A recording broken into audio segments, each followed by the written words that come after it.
नमस्कार, आप देख रहे हैं मेरो पहाड़ की चुनावी हलचल। मैं आपके साथ नवीन भट्ट। इस टाइम मैं पहुंचा हूं चंपावत जिले के टनकपुर क्षेत्र में। जिला पंचायत सदस्य की उम्मीदवार हमारे साथ है किरण देवी जी। किरण देवी जी का हमारे चैनल पे बहुत बहुत स्वागत। धन्यवाद नवीन जी। आपका बहुत बहुत धन्यवाद। आपके सभी यूट्यूबर्स में जितने भाई हैं, जितने युवा हैं, सभी को नमस्कार। मेरे ग्राम वासियों को नमस्कार। और मैं किरण देवी, जिला पंचायत सदस्य क्षेत्र 08 से आप सभी की उम्मीदों पे खरे उतरना चाहती हूँ। और मैं चाहती हूँ जो हमारी सोच है, हमारी युवाओं की सोच है, वो सब तक पहुंचे। तब तक उनका जो हमारा विकास का जो सपना हमने देखा है, वो विकास हम पूरा करके दिखाएं। जी मैडम, जब आप यहाँ से जिला पंचायत सदस्य बनते हैं तो आप अपने क्षेत्र के लिए क्या क्या विकास कार्य करेंगे? आपकी क्या प्राथमिकता होगी आपके क्षेत्र के लिए? अब जिस स्तर से हम लोग देख रहे हैं, अब उतना तो जो मेरा मानना है, जैसे हमारे क्षेत्र में भू कटाव है, जंगली जानवरों का आतंक है, हमारी सड़कों की जो दशाएं हैं, और युवाओं की जो बेरोजगारी है, जो हमारी नारियां हैं, उनके जो संयोजन के लिए समूह हैं, और क्या कहते हैं आपकी ये जो ये जल भराव जो अभी बरसातों के टाइम पे जल भराव है, जो ये बाढ़ की स्थिति हमारे पास आ रही है, हमारे जो ये स्वास्थ्य की जो प्राथमिकताएं हैं वो प्रॉपर लोगों को नहीं मिल पा रही हैं। शिक्षा के विभाग में भी थोड़े से हम जो है पीछे हैं, ज्यादा नहीं, थोड़े पीछे अभी भी हम लोग हैं। ऐसा नहीं कि लोगों ने नहीं किया है, काम किया है, लेकिन और विकास होना अभी जरूरी है। तो थोड़ा सा जो मैं मेरा जो मानना है कि वो जो प्राथमिकताएं हमारी हैं, वो तो कम से कम पूरी हों। तो मैं जब अगर ये ऐसे आम इंसान का काम नहीं है कि वो संभव कर सके, जब उसको एक प्रॉपर पद मिलेगा तभी वो काम कर पाएगा। तो अब वो पद जो है वो हमारी जनता ही हमें दे सकती है, और जनता की जो हम सपने इनको दिखा रहे हैं, जो सपने हमने देखे हैं, उस पर खरा उतरना मेरा काम है। कभी भूल चूक भी होती है तो तुमको समझाने से भी आगे से सब कोई भी आ सकता है। मैं आपकी छोटी बहन की तरह ही काम करूंगी। जी मैडम, जैसे मान लेते हैं क्या कहते हैं जो समूह की महिलाएं हैं जी। उनके लिए क्या कार्य है आपका? जैसे समूह की महिला में आजकल देखा जा रहा है कई बिस्कुट फैक्ट्री है, कई और कार्य चल रहे हैं, तो इसको लेकर आप क्या कहना चाहेंगे स्वरोजगार से संबंधित? देखिए ऐसा है क्या, अभी हमारे जो क्षेत्र है हमारा, वो थोड़ा सा, अभी हम कहीं बाहर जाते हैं तो वहाँ रोजगार की बहुत सारी सुविधाएं हैं लोगों के पास, लेकिन हमारे गांव में अभी सुविधाएं वो इतनी है नहीं। तो औरतों को जो अब थोड़ा बहुत जो बचाती हैं बेचारी, वो समूह में देती हैं। तो हमारा मानना है कि सिलाई केंद्र, जो फैक्ट्रीज है, कम से ज्यादा हम जितना रोजगार उनको दे पाए, उनकी आर्थिक स्थिति जितनी अच्छी हो सके, क्योंकि एक औरत ही जो है वो घर चलाती है। औरत का अगर उसके पास अपनी आमदनी है तो वो अपनी आमदनी किस तरह से खर्च करती है, क्योंकि आदमी तो कमा के देगा, खर्च तो औरत को ही करना है। तो अगर वो खुद भी कमाती है तो अपने पैरों पे खड़ी होती है। तो मेरा जो मानना है कि एक स्त्री को तो कम से कम अपना पैरों पे खड़ा होना बहुत जरूरी है, ताकि उसको किसी के आगे झुकना ना पड़े। और जो हमारी प्राथमिकता भी यही है कि स्त्रियों को बढ़ चढ़कर आगे भी आना है। अगर मैं बनती हूँ तो मेरा मानना यही होगा कि जो हमारी बहनें हैं, माताएं हैं, ये सब आगे से बढ़ चढ़कर हिस्सा हर चीज में ले, उनका रोजगार उनको प्रदान हम करें। तो ये जो थोड़े से सपने मेरे हैं, बस उम्मीद है कि थोड़े से पूरे हो जाएं, अगर जनता हमारे साथ देती है तो। मैडम, आप क्षेत्र में घूम रहे हैं, भ्रमण कर रहे हैं, जनसंपर्क कर रहे हैं लोगों से, तो क्या एहसास हो रहा है आपको कि किस तरीके का आपके सपोर्ट के लिए? मैं जब भ्रमण करने निकली थी तो मुझे लगा था समस्याएं तो हैं, पर जब मैं लोगों के बीच में पहुंची, समस्याएं जितनी मैंने सोची थी उससे ज्यादा हैं। मैं तो थोड़ा सा अपने दिमाग में लेकर चली थी कि ये हो सकता है, लेकिन जब हम सबसे मिल रहे हैं, उनसे बातें कर रहे हैं, तो हमें पता चल रहा है कि समस्या बहुत ज्यादा है।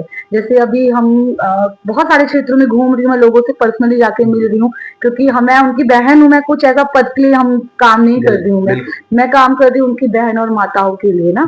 तो हम जाते हैं तो जैसे कहीं स्वास्थ्य संबंधी उनको शिकायतें हैं, कहीं उनको शिकायतें हैं। जैसे अब एक बहुत बड़ी शिकायत मेरे पास ये आई थी कि हमारे गरीब घर हैं। अब गरीब घर में क्या होता है कि 19 से 25 हजार उनको एक टेंट की व्यवस्था के लिए, अगर लड़की की अगर ये हम लोग जो ये मामूली चीजें हैं, टेंट, एक बारदाना, बर्तन, अगर हम अपने पंचायत घर में रख सकते हैं तो क्यों नहीं रख सकते हम?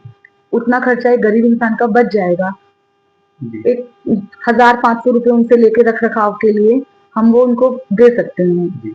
तो उससे क्या, गांव की औरतें, जब भाई हमारे हैं बेचारे, उनको कमा के ला रहे हैं, तो उतना तो कम से कम उनकी सेवा हम कर सकते हैं। दूसरा जो आवास है, थोड़ा सा ये काम ऐसे नहीं कि मैं अकेले करूंगी, सब मिलके करेंगे। हमारे क्षेत्र पंचायत है, प्रधान है, ये सब मिलके करने वाले काम हैं। जी सब सब एक साथ होंगे, एकजुट होंगे, तब ये काम सारे होंगे। जी मैं ऐसा नहीं बोल रही कि मैं बहुत सारा विकास कर दूंगी, लेकिन ये है कि हाँ, अपने स्तर पे जितना मुझसे हो पाएगा, जितना मैं कर सकती हूँ, मैं पूरी कोशिश करूंगी कि मैं वो कर सकूं। जी। और कुछ संदेश देना चाहते हैं क्षेत्र की जनता को आप? संदेश मेरा यही है कि महिलाएं जितनी आगे आए, युवा जितने हमारे बेरोजगार हैं, कम से कम उनको इतना रहे कि कम से कम हमारे युवाओं को ना, सबसे जो मेरे को एक चीज मैं भूल गई, नशा। हमारे टनकपुर क्षेत्र में आज आप देखो जितने भी युवा है, एक नशे के जो शिकार हुए हैं, थोड़ा सा हमें उस पर भी काम करना है, क्योंकि वो हमारा भविष्य है। भविष्य हमारा जो है अंधकार में ना जाए। वो अंधकार में इसलिए भी जा रहा है कि थोड़ा सा हमारे यहाँ पर जो है रोजगार की कमी है, डिप्रेशन में लोग जा रहे हैं। तो थोड़ा सा मतलब हर स्तर पे हमें काम करने की जरूरत है।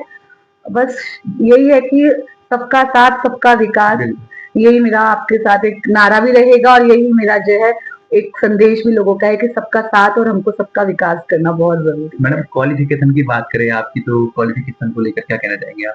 क्वालिफिकेशन ऐसा है कि हमारा जो शिक्षा विभाग है, बच्चे कर रहे हैं, ऐसा नहीं कि नहीं कर रहे हैं, बच्चे लड़कियां भी लेकिन उनके अंदर जागरूकता कम है। बीए एमए करने से कुछ नहीं होता, उनको जागरूक होना बहुत जरूरी है। आजकल क्या होता है कि बच्चे एमए बीए कर ले रहे हैं, करके आ रहे हैं कॉलेज से, लेकिन उनके पास बीए एमए करने के बाद कुछ काम रहता नहीं है करने के लिए। लड़कियां उनकी शादी कर देंगे, लड़कियां यहाँ से बाहर चले जाएंगे।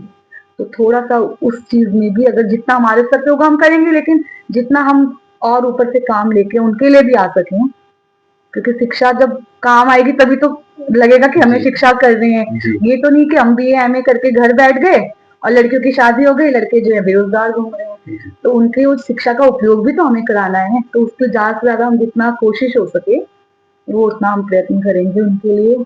और आपका बस साथ चाहिए, आप जितने भी युवा हैं।